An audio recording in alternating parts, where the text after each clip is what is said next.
Welcome to the Deep Dive, where we take your stack of sources, the reports, the academic studies, the industry projections, and, well, we cut straight through the noise. Exactly. Today, we are strapping in for a high-speed tour through the future of digital marketing.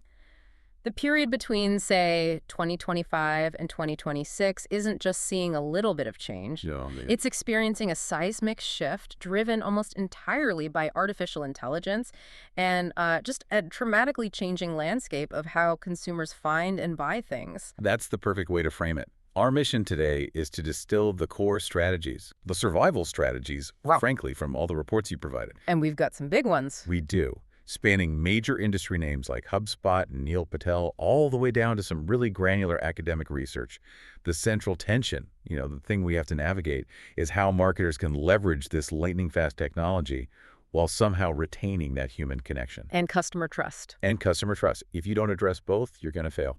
It's that simple. And what stands out immediately, what truly, I think, changes the game for every marketer listening, is this fundamental concept of visibility. I mean, we all built our careers on SEO. Right, the blue link. The art of securing that coveted blue link. But the biggest, most surprising trend we uncovered is that the S for search is being replaced by the G for generative.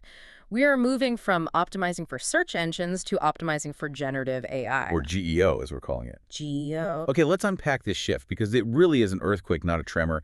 For years, AI was just a layer, Goal. a tool, Yeah, exactly. yeah. Something on top of your existing marketing, maybe helping you draft an email subject line. Or optimize a bid. Right.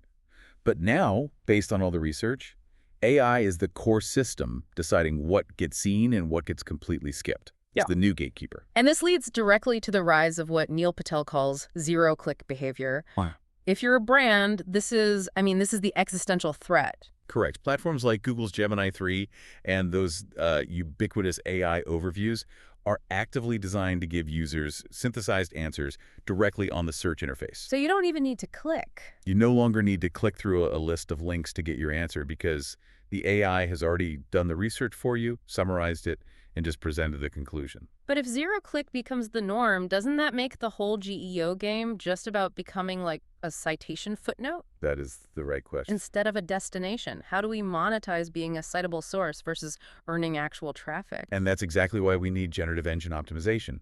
GEO is, to define it, it's adapting your content to specifically improve visibility in the results from these AI platforms, ChatGPT, Gemini, Perplexity AI. So you're not optimizing for a static index anymore. No, you're optimizing for comprehension by a large language model, hoping to be one of those crucial cited sources. And the urgency here is it's underlined by the growth metrics. One source reports that AI traffic is growing 165 times faster than traditional organic search traffic. 165 times. That's not a slow migration. It's an immediate tipping point. Absolutely. When we see growth that fast, it means if you missed the first 6 months of this AI land grab, you are already dramatically behind the curve. And who's winning that land grab? Well, in terms of platform dominance, the sources all confirm ChatGPT still holds a massive 79% market share in this generative referral traffic.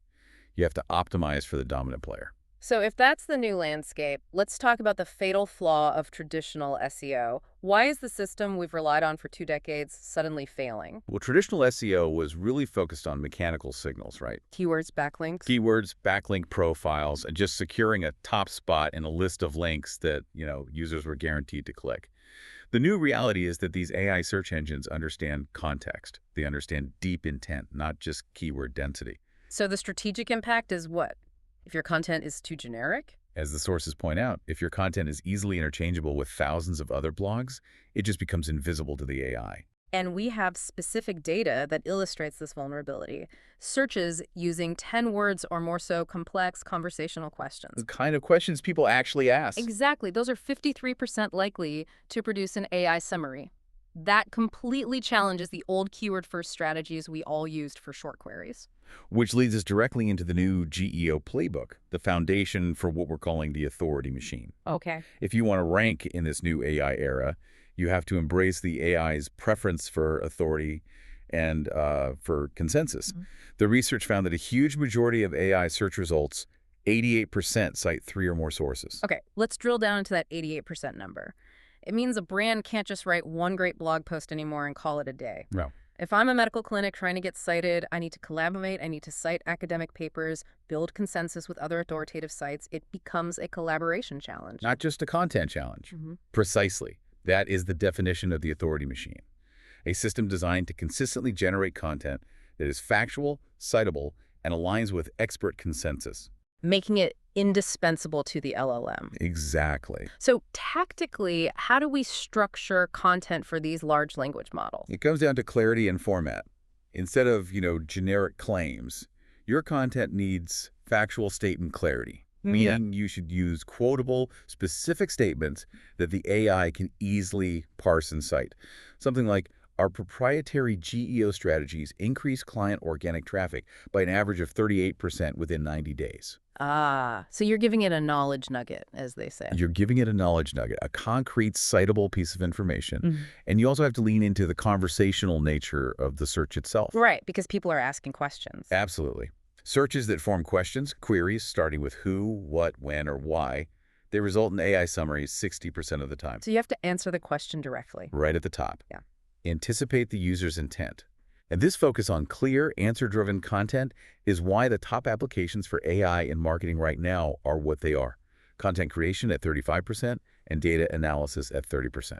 It's almost like, the faster the car goes, the more nervous the passenger gets. We've discussed the incredible efficiency of AI, but speed often comes at the expense of safety, or in this case, trust. Right. Let's talk about the gaping hole this AI earthquake has created on the human side, the trust deficit. This is the critical balancing act. Yeah. Marketers are incredibly optimistic. I think the number was 62% believe AI will generate better content, but consumers are Not so sure. deeply wary. We have survey data showing that 79% of consumers believe a human understands them better than an AI. They don't want advice from a machine they don't trust. That 79% is a staggering number. It forces us to reconsider the entire content workflow. What are the bottom line implications of that skepticism? It impacts purchasing decisions directly. Nearly half of consumers, 46%, have a negative perception of companies using AI for customer-facing content, and 43% are less likely to actually purchase from them. Wow. If the AI is seen as an untrustworthy filter, the human touch suddenly becomes premium real estate. And we see that breakdown even in professional communications. The sources mention that journalists still overwhelmingly prefer human-led outreach. Oh. They find AI-written pitches to be generic, repetitive, and crucially, lacking the nuance you need for a real relationship. Efficiency without judgment just damages relationships. So the answer isn't to abandon AI, it's to aggressively upskill the human team to manage and audit the AI outputs. And the research backs that up. It does. The academic research on small businesses showed 58% of owners acknowledged needing to hire or reskill staff for digital operations, whether that's learning to prompt effectively or mastering content audits. And this upskilling is seen as a strategic investment, right? I saw 62% of businesses enrolled their teams in short-term digital marketing courses. Exactly. It improves content quality, gives teams that critical oversight, and crucially, it lowers the dependency on expensive external outsourcing. So if we connect this to the bigger picture, this reliance on data-driven marketing also brings up some profound ethical dilemmas. Dilemmas that fuel that consumer distrust. The sources highlight that 72% of consumers distrust brands with unclear data practices. If you can't articulate what data you're using and why, you're just eroding that foundation of trust. And this ethical dimension is far from theoretical. We saw security threats like Google Ads MCC hijacks escalating sharply, making account governance a non-negotiable priority. Of course, when you grant an AI access to manage massive ad budgets, the need for human access control and regular auditing just explodes. It has to. Exactly. And the bar for trust is incredibly high in these new interfaces. Remember that case where OpenAI had to pause ChatGPT ads? Right, because users couldn't tell what was an ad and what wasn't. They genuinely couldn't distinguish sponsored content from the organic AI answers. It just highlights that if you blur that line, you lose all credibility instantly. Okay, so if trust is the currency, where are people spending it? Even as AI takes over search, the data shows influence and connection are moving to these high-fidelity, high-trust channels. Which brings us straight to the enduring power of video and social influence. Yeah. Social media remains absolutely critical. 74% of marketers call it important for brand awareness and engagement. But the profile of the content consumer is fundamentally shifting. I found the maturation of the creator economy fascinating. We often default to thinking, Gen Z and TikTok. Right. But the data shows over half of adults aged 55 to 64 now watch influencer content weekly. Often on connected TVs. Unconnected TVs, that completely shifts the style of content we should be producing. It does. Influencers are no longer just selling impulse buys.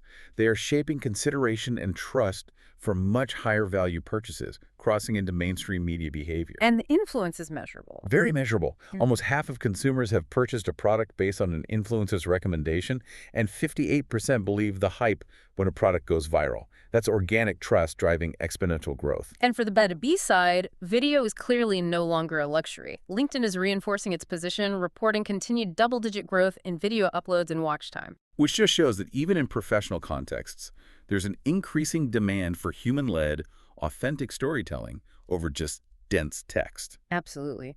And this focus on connection brings us to perhaps the most profitable strategy of all, especially with the rising cost of acquisition in this new GEO environment. Retention. Retention. We spend so much energy on acquisition, but nurturing existing customers yields significantly higher profitability.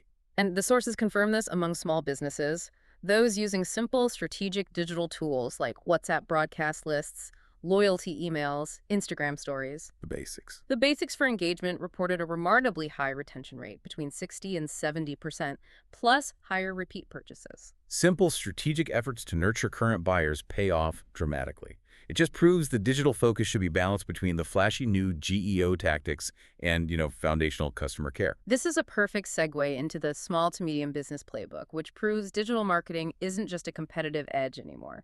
It is quite literally survival. That's borne out by the numbers. The academic study showed digital channels are no longer optional. A remarkable 68% of surveyed small businesses report that 40 to 60% of their total revenue now comes from digital channels. That's huge. That includes e-commerce, social media orders, lead gen, everything. Everything. And those that commit to it see tangible, scalable growth. Among participants using digital marketing for over a year, 76% reported a noticeable increase in sales. And a good chunk of them saw serious growth. Yeah, 35% saw growth between 20% and 50%. The key is just focused, cost-effective execution. So for a small business on a limited budget, what works? Social media is the most frequently adopted platform. Low cost, wide reach. But for attracting nearby customers, the single most cost-effective strategy identified is local SEO. So optimizing your Google My Business listing using location-specific keywords. Exactly. It focuses marketing efforts exactly where that business is most likely to win. And let's not discount the enduring resilience of email marketing. It survived the social media boom. It will survive the AI revolution. Never discount email. Despite all the flashy new channels, email remains highly effective for personalized communication, for retention, and for driving repeat transactions. The goal is just to provide tangible value. Specific, tangible value in every single message. Foster those deeper human relationships that we know the consumer craves. Finally, let's talk about the sharp edge of data use. We see huge organizations using advanced predictive models to forecast customer behavior, like churn. But for those of us who aren't data scientists, what separates a good model from a bad one? This is a great point, and it's where technical nuance turns into real profit. The cutting edge uses predictive models like XGBoost to forecast customer churn with incredibly high accuracy. But the crucial element isn't the model itself. It's how the data is prepared. Okay. Specifically, a technique known as temporal feature engineering. That sounds like dense jargon. Can you break down what temporal feature engineering actually means for the average marketing team? Okay, think of it this way. Traditional modeling might look at a customer's last login date, say May 1st. Temporal feature engineering makes the model ask a more relevant question. Which is? How long has it been since they log in relative to the exact moment we are trying to predict their churn?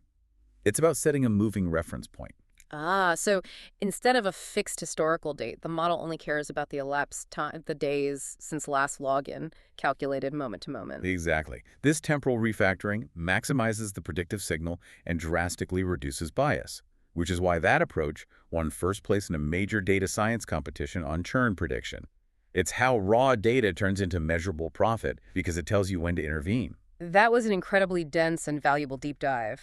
Let's quickly recap the major forces transforming digital marketing right now. All right. We've seen the unavoidable dominance of AI, fundamentally shifting visibility from SEO to generative engine optimization, or GEO. And the priority there is transitioning to an authority machine model, earning citations over just raw clicks. Exactly. We also highlighted the absolute necessity of maintaining and upskilling human teams to offset that consumer trust deficit in AI And to ensure ethical governance. and to ensure ethical governance. And finally, the success stories of small businesses proving that focused digital integration and retention strategies yield impressive, measurable revenue growth. So to summarize, To summarize, visibility is no longer owned. It is earned repeatedly across AI systems, platforms, and communities. The brands that win in 2026 will secure their data, they'll design content for AI interpretation via GEO, and they will build authority machines, not just traffic hacks. that is a powerful thought to leave with. So here's one final question for you to explore after listening to this deep dive. Given that 34% of consumers report using AI assistants for product research before they ever even search online for deals, how quickly can you transition your content budget from focusing on raw keyword volume to establishing topical authority, making your brand the indispensable, citable expert in your industry?